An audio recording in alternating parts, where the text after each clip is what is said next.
We start off the show first up by telling you about the three experts that will be with us over the next half hour. We'll get in Shailesh Rajbhan, who is the Senior Fund Manager at Reliance Capital Asset Management. Sandeep Bagle, Founder and Managing Director at Apta Technical Advisory Services, joins in. And we've also got Sudeep Bandyopadhyay, President at Testimony Securities. I just wanted to start with you, Sudeep. With respect to the kind of downtick that we've seen in the markets, let's just talk a little bit about the liquidity flows, because while the FII participation does remain intact, the retail participation seems to be on the back burner. What do you think will be the game changer that will ensure that retail participation also comes back? Is it perhaps the election outcome? Avan, I kind of agree with you. Yes, the election outcome, which is expected on 8th December, can change the mood of the retail investor and can, as Nikunj was alluding to, take the market above the range in which it is hovering for last 15-20 days. I think till that event happens, and if the event happens in a positive manner, we can see retail participation coming back, and we can see the market moving beyond the current range. But till then, this is an expiry week. There are global news flows. All that put together, I think markets are waiting in some kind of a hibernation. We'll see what happens only early next month.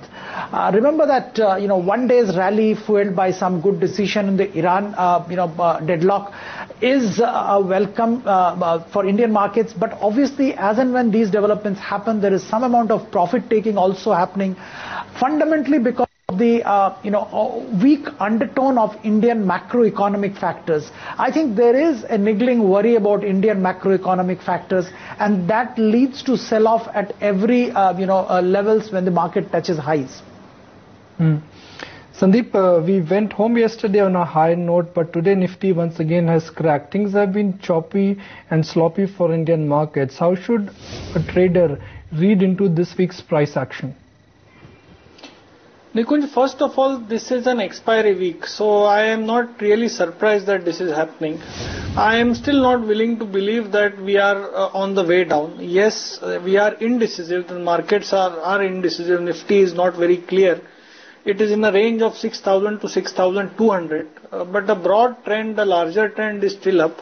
I would still say that it is a matter of time before we break 6,200. Now, this could be a few weeks to a few months. I don't want to bet on that. But the moment we break 6,200, I think we will take the prior high or the all-time high of 63.50, 60 in the same breath probably. And till that time, we will have to undergo this painful consolidation of 6,000 to 6,200.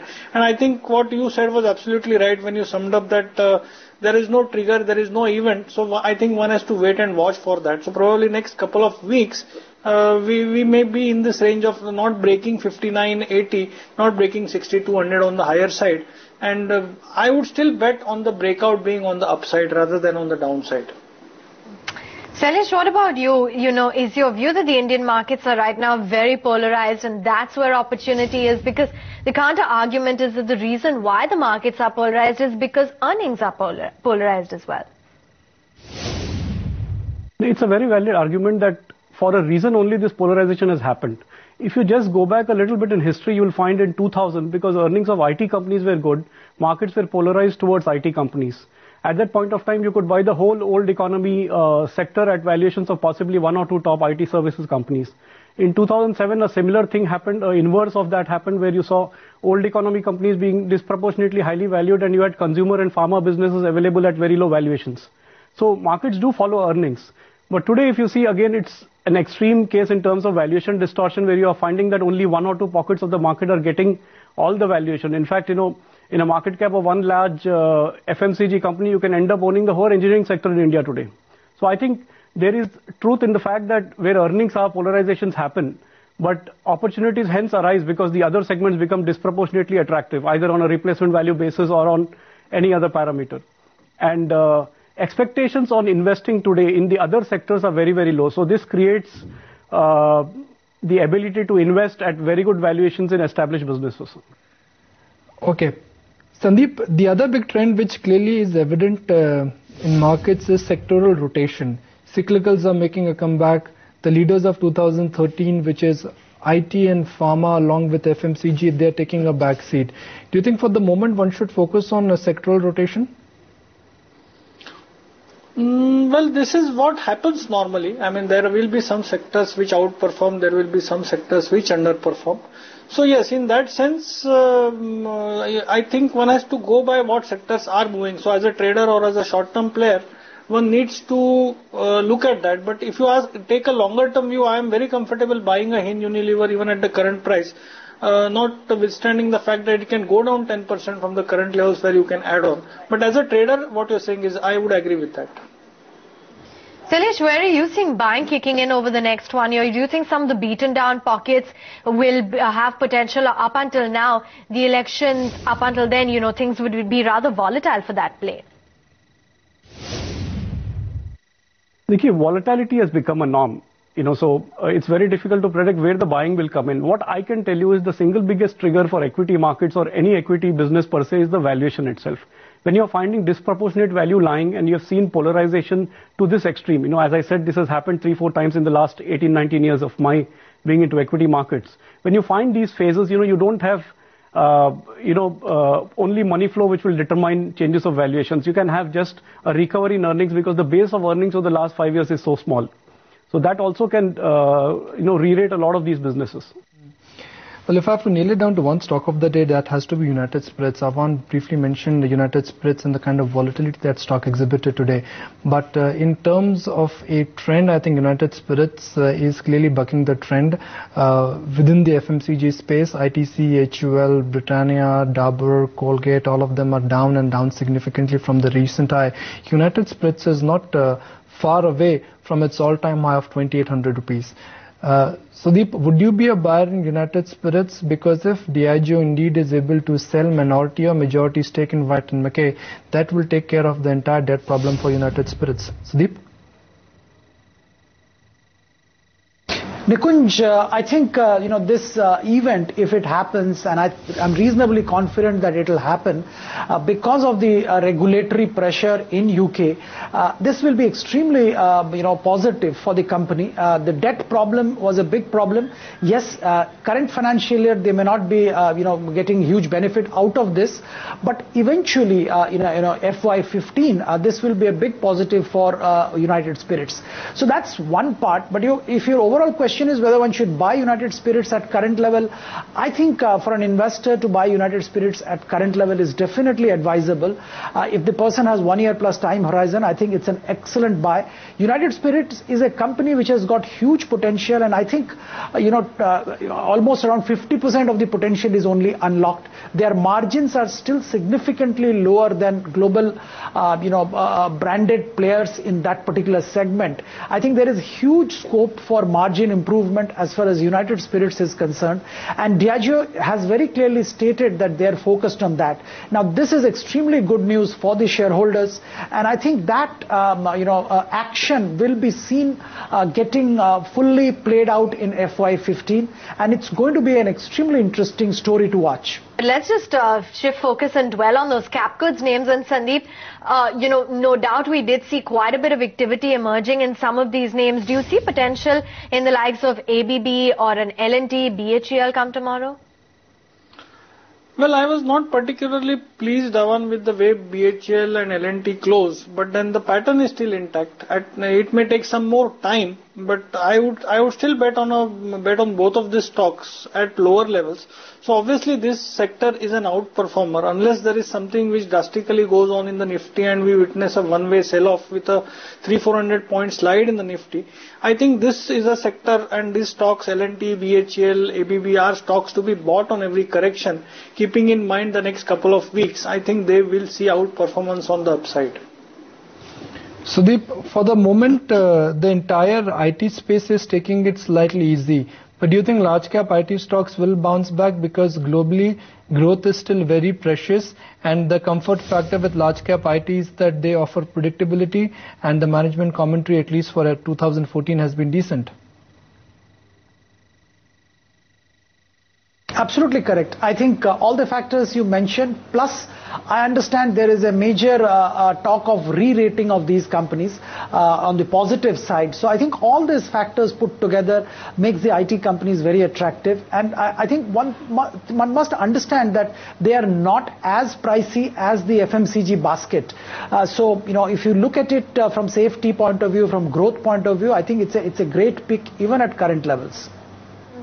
Sailesh, let's just get right back to that infrastructure stroke cap goods sector, and what's your view on this, given that most of them have been beaten out and you see an odd rally here and there?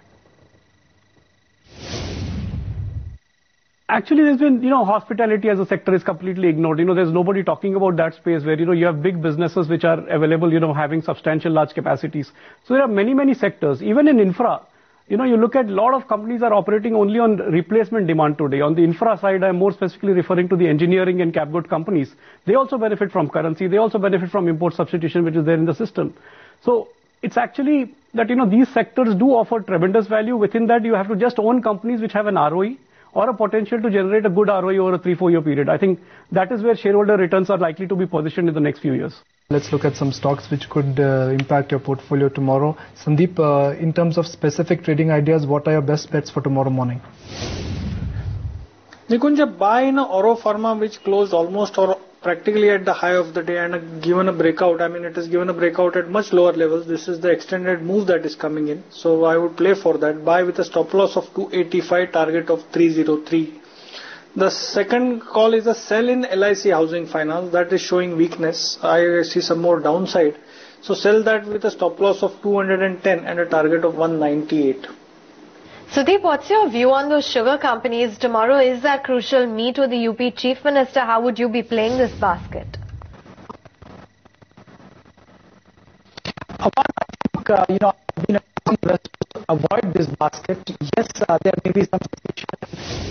Sudeep, I'm just going to come right back to you. We'll fix that audio up and get your view on the sugar space. But in the meantime, Sandeep, run us through what you made of the chart movement then of some of those counters from the broader markets, which really saw a spectacular move. The hospitality stocks, the likes of Indian Hotels, Hotel Leela, EIH. Don't know if you track them very actively, but strong moves on the charts. Well, I don't track them very actively, and these are probably not that, the patterns are not that clear. They move and then they move sideways. In that sense, I would talk of a limited upside. I talk of an Indian hotel at a current level of 49.50. I would talk of a move till 52.53. So some more trading upside is what I would talk of, but not that exciting. Okay, let's also go to Gargi now for some stocks. Gargi, what is on your list for tomorrow morning? Well, firstly, a Dabur, if you look at the OI build-up in that stock, that has been pretty strong. And if you look at the calls coming in from dealers, they are expecting at least a 5 to 7% kind of an increase in the next 2 weeks itself. We've already seen buying coming in Dabur. There were some MSCI changes which were obviously some changes which were not impacting Dabur per se, but still there were some buy calls coming in. In fact, if you look at the stock in the last 1 week also, we've seen pretty much of a good momentum. Today, the stock was down 1.3%. The other one is Tata Steel, continued buying is what we've witnessed over the last 2 months. Probably some buying going to trickle in. There was some minor weakness that we saw in the stock post, some negative calls coming in from brokerages. But again, there has been buy calls today. The stock was in fact under pressure today, 1.5%, probably in sync with the market. But fresh buy calls coming in for Tata Steel. Close to 400 is the target that we are hearing from dealers. Okay, Gargi, thanks so much for joining in. Sailesh, let's just get right back to you. And do you think that from now to the next 5 years, names like tech, pharma, select FMCG stocks, they will continue to give the kind of returns that we've seen in the past? I think, their earnings can grow. Some of these businesses and sectors can see earnings growth at a reasonable pace. They may not be growing at an earlier pace of, 18, 20, 25%. The only challenge is some of these sectors have valuations which are not normal. Whenever I have seen these kind of valuation changes, you look at in 2000, you had consumer companies, certain companies at very high valuations. They stayed there for a period of 7-8 years. After that, when, the old economy picked up. I think the minute you see a little bit of earning shifts in other sectors, you will see normalization of valuation in today's expensive sectors. So I think earnings growth might still be there for these sectors, just that the PE multiples of these sectors will not be there. And the sectors which we are trying to capture will possibly benefit from both earnings re-rating as well as a PE re-rating as we get along. Sudeep, Good call on L&T. You've been hot on that stock at 700 now. L&T is at about 1,000 rupees. Is L&T still your preferred bet? Absolutely, Nikunj. I mean, we are talking about coming back to cyclicals, coming back to infrastructure and cap goods. What else you can pick but L&T? I mean, that should be the top pick. Of course, one must remember that this pick is for 1 year plus time horizon. I think the very, very safe bet LIC is today. All right, gentlemen, thanks so much for taking time out and joining in with your views right here on the show.